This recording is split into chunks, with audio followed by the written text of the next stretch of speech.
kesempatan kali ini aku ingin membahas tentang vokal dan konsonan dalam namaku sendiri, yaitu Hana Catrina. Tapi sebelum itu kita harus mengetahui apa itu fonologi. Fonologi merupakan ilmu tentang perbendaharaan bunyi-bunyi ataupun yang disebut dengan fonem, bahasa, dan distribusinya. Nah, fonologi terbagi menjadi dua. Yang pertama yaitu fonetik, yang mempelajari bagaimana bunyi-bunyi fonem sebuah bahasa direalisasikan atau dilafalkan. Dan yang kedua itu ada fonemik, mempelajari bunyi ujaran menurut fungsinya sebagai pembeda arti. Dan ada pula 3 unsur organ ucap manusia dalam memproduksi bunyi ataupun fonem. Yang pertama, udara sebagai pengantar bunyi. Dan yang kedua, artikulator bagian alat ucap yang bergerak.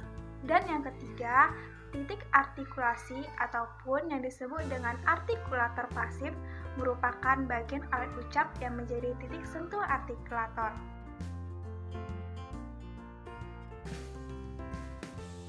Huruf depan dan huruf awal nama aku yaitu H. Huruf ini biasanya melambangkan konsonan faringal, bunyi yang dihasilkan antara pangkal lidah dinding belakang rongga kerongkongan.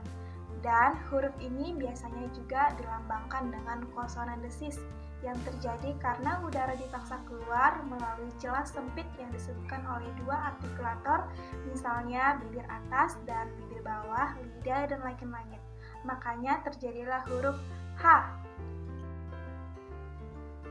Dan yang kedua itu adalah vokal A dengan cara membuka rahang lalu lidah posisi rata di dalam mulut, lalu ujung lidah menyentuh gusi gigi depan bagian belakang, lalu suara keluar dari kerongkongan bagian bawah, maka terjadilah huruf A. Dan huruf ketiga yaitu N, konsonan nasal alveolar. Pengucapannya dengan rongga mulut dan gigi terbuka dan ujung lidah menyentuh langit-langit mulut dengan sedikit penekanan pada lidah, seperti N. Huruf keempat itu sama dengan huruf sebelumnya yaitu N. Dan huruf kelima balik lagi dengan huruf A. Huruf selanjutnya yaitu C, konsonan paratal. Cara pelafalannya ialah langit-langit atau paratal itu di antara tengah lidah dan langit-langit dengan mulut yang sedikit mengatup namun tidak mengatup posisi gigi atas dan bawah sedikit menyatu, maka berbunyilah huruf C. Huruf selanjutnya kembali ke huruf HA seperti yang dijelaskan tadi. Dan setelahnya baru ada huruf T, konsonan lamingo-alveolar. Bunyi yang dihasilkan dengan artikulasi ujung lidah dan lengkuk kaki gigi. Cara penyebutannya adalah dengan meletakkan lidah ke depan dengan gigi dan menyentuh langit-langit, maka terjadilah letupan bunyi huruf T. Selanjutnya ada huruf R, konsonan uvular, bunyi yang dihasilkan antara pangkal lidah dan anak tekak.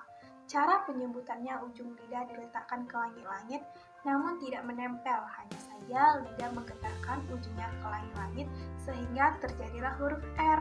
Tetapi di kita banyak sekali atau mungkin ada beberapa yang belum bisa mengucapkan, melafalkan dengan benar huruf R. Itu biasanya disebut dengan cadel. Dan kemudian ada huruf I. Vokal I terjadi karena lidah berada di posisi depan dan merupakan vokal dengan bibir tidak bulat.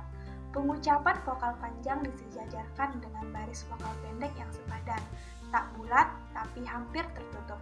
Posisi lidah yang di depan tinggi tetapi bibir tak bulat dan terjadi hampiran sisi lidah menyentuh langit. Maka terjadilah huruf I. Dan kembali diulangnya huruf N dan A akhir dari kata dalam namaku. Demikianlah vokal dan konsonan yang terdapat di dalam namaku. Semoga dapat bermanfaat dan dapat dipahami dengan baik.